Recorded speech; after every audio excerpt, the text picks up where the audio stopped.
लेकिन सबसे पहले मैं उस बात का जिक्र करना चाहता हूं जिसने मुझे काफी परेशान किया है। यह राहुल गांधी का वो बयान है जिसमें उन्होंने भारत माता का अपमान किया है, हमारी फौज का, हमारे बहादुर जवानों का अपमान किया है।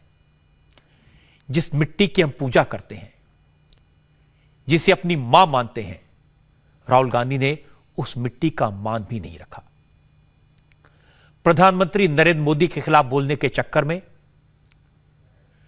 अपने डायलॉग्स पर कांग्रेस के कार्यकर्ताओं से तालियां बटोरने के चक्कर में राहुल गांधी ने कहा कि दुनिया भर में हिंदुस्तान अकेला ऐसा मुल्क है जिसकी जमीन पर कब्जा हुआ है। राहुल गांधी ने कहा दुनिया भर में हिंदुस्तान अकेला ऐसा देश है जिसकी 1200 किलोमीटर जमीन पर चीन ने कब्जा कर लिया है। उन्होंने कहा चीन की फौज भारत की सीमा में घुस आई है लेकिन हम कुछ नहीं कर पाए। मैं हैरान हूं, जिस पार्टी ने देश पर 60 साल तक राज किया हो, उसका एक बड़ा नेता इस तरह की बात करे। जिस परिवार की 3-3 पीढ़ियों को इस देश पर शासन करने का मौका मिला हो, उस परिवार का वारिस क्या इस तरह देश का अपमान कर सकता है? राहुल गांधी का बयान सुनकर मुझे आश्चर्य हुआ, दुख भी हुआ। इसीलिए मैंने आज राहुल गांधी का यह बयान आपके साथ शेयर करने का फैसला किया। मैं आपको गारंटी करके बोल रहा हूं, चाइना में इतना दम नहीं था कि वो हमारे देश के अंदर एक कदम डाल दे।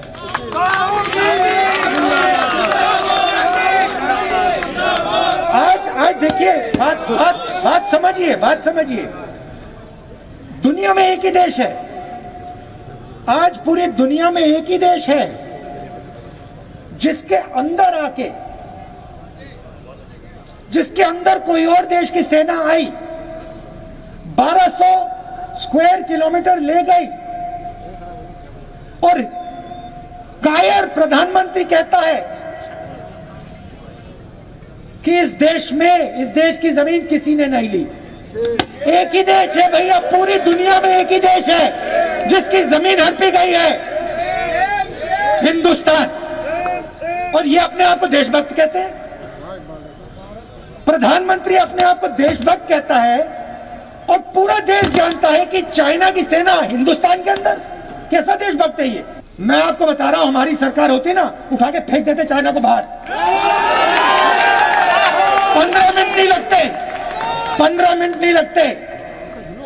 उठा के हमारी सेना, हमारी वायुसेना उठा के चाइना को 100 किलोमीटर पीछे कर देती। मगर इस प्रधानमंत्री में मैं बता रहा हूं आपको, बात समझो, ये प्रधानमंत्री देश की शक्ति को नहीं समझता। अब ऐसे बयान पर हंसें या रोएं? राहुल गांधी ने जो कहा वो इस देश की परंपरा नहीं है, वो कांग्रेस की भी परंपरा नहीं है। कांग्रेस के कई सीनियर नेताओं से आज मैंने इस बारे में बात की। उन्होंने कहा सरहद के सवाल पर, देश की अखंडता के सवाल पर, फौज के सवाल पर, देश के स्वाभिमान के सवाल पर ऐसा बयान कांग्रेस का बयान नहीं हो सकता। लेकिन वो मजबूर हैं, अगर कुछ बोलेंगे तो राहुल गांधी कहेंगे कि मोदी से डरते हो। कांग्रेस के एक बड़े नेता ने यह भी कहा कि राहुल गांधी जब प्रधानमंत्री का जिक्र करते हैं तो मर्यादा का ख्याल नहीं रखते। प्रधानमंत्री को कायर कहना, उनकी देशभक्ति पर सवाल उठाना, यह भी कांग्रेस की परंपरा नहीं है। और यह बात सही है कि राहुल गांधी कभी कहते हैं नरेंद्र मोदी कायर हैं, नरेंद्र मोदी डरपोक हैं, मोदी कहता है, मोदी बोलता है, मोदी में हिम्मत नहीं कि आंख में आंख डालकर बात कर सके। लेकिन एक बार नरेंद्र मोदी ने कहा था, मुझे चाहे जितनी गालियां दे लो, मेरा चाहे जितना अपमान करो, लेकिन देश का अपमान मत करो।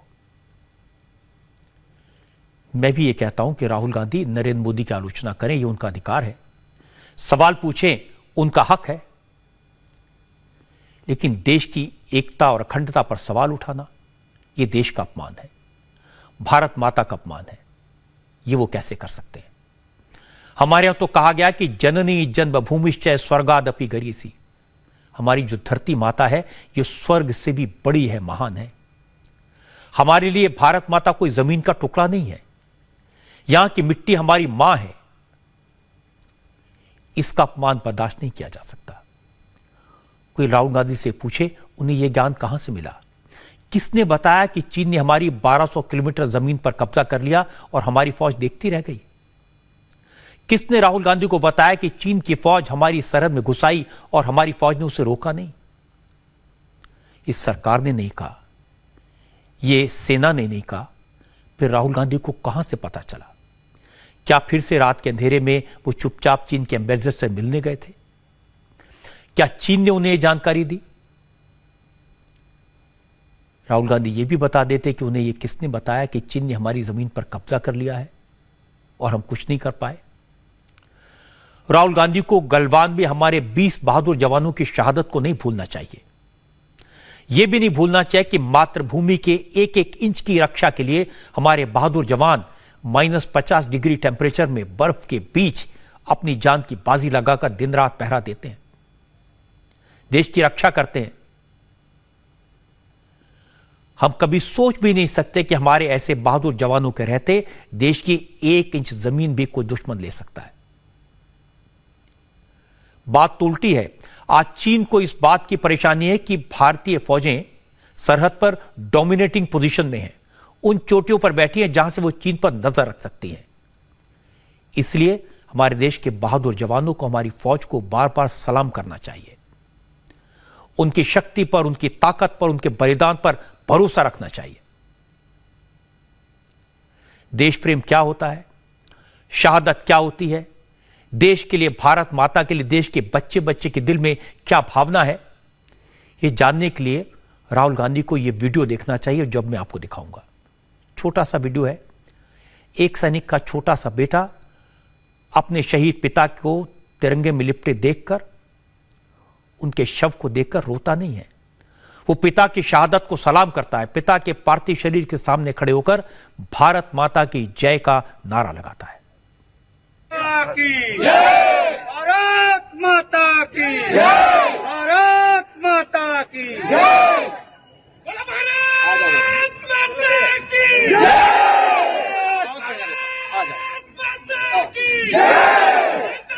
की जय, भारत माता की जय, भारत माता की जय, भारत माता की जय।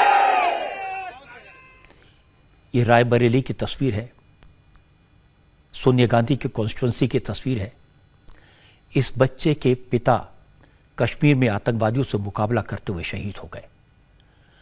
कल जब शहीद का शव गांव में पहुंचा तो हजारों लोग बहादुर शहीद को सलाम करने पहुंचे, लेकिन जब छोटे से बेटे ने पिता को आखिरी सलामी दी तो लोग की आंखें भर आई।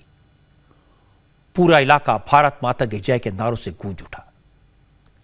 ये तस्वीरें सबको देखनी चाहिए।